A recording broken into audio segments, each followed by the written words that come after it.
You are watching BEO Basic Education Online, an educational channel.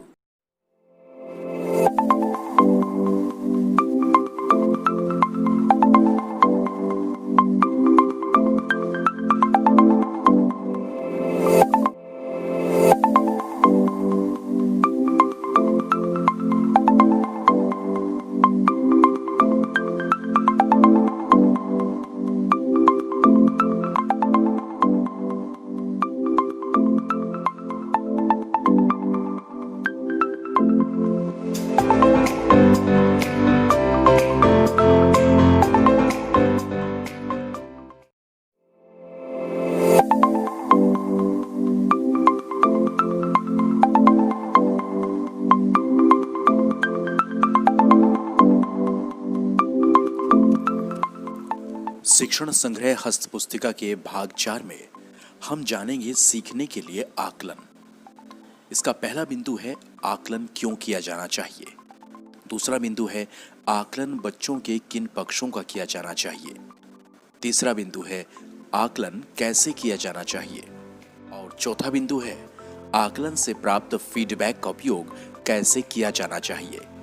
सीखने के लिए आकलन के इन सभी बिंदुओं को हम शिक्षण संग्रह हस्त पुस्तिका के भाग 4 में पढ़ेंगे।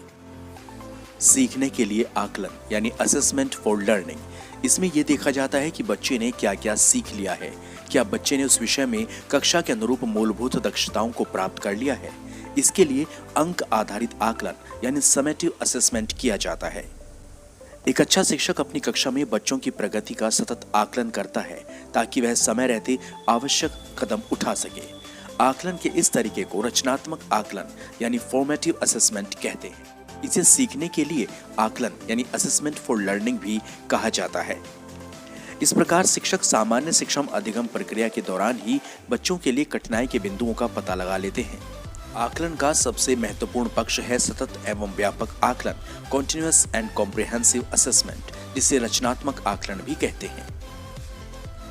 रचनात्मक आकलन बच्चों की मात्र उपलब्धि स्तर यानी अचीवमेंट लेवल जानने का उपकरण नहीं है, बल्कि मुख्यतः यह सभी बच्चों के सीखने यानी लर्निंग को सुनिश्चित करने का उपकरण है। बच्चों के साथ लगातार बातचीत करते हुए विभिन्न क्षेत्रों में बच्चों की क्षमता और सामर्थ्य को जानकर उनके लिए सीखने की प्रक्रिया को सुगम बनाना।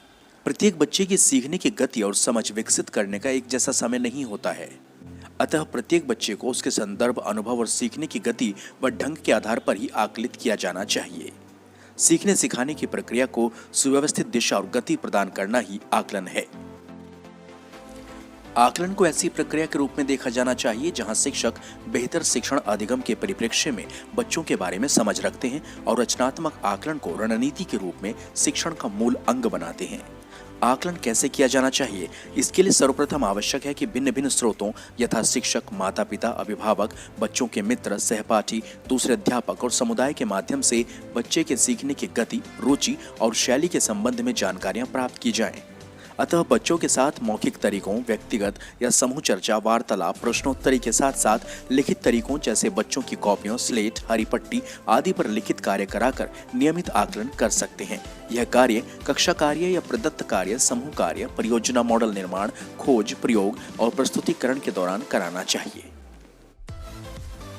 आकलन के फीडबैक का उपयोग कैसे किया जाना चाहिए, इसकी विभिन्न कड़ियों में सबसे पहले है बच्चे के साथ। प्रत्येक बच्चे से यह बातचीत करें कि उसने कौन कौन सा काम अच्छी तरह से किया है, कौन सा नहीं, और कहां कहां उसको कठिनाई आई है। अगला बिंदु है स्वयं शिक्षक के साथ। हम स्वयं अपनी समीक्षा करें कि क्या हमने सभी तरीकों का उपयुक्त प्रयोग किया। बच्चों के सीखने में हम और किस प्रकार किन तरीकों से योगदान दे सकते हैं। फीडबैक हेतु अगला बिंदु है अभिभावकों के साथ। अभिभावक बच्चों की किस तरह से मदद कर सकते हैं।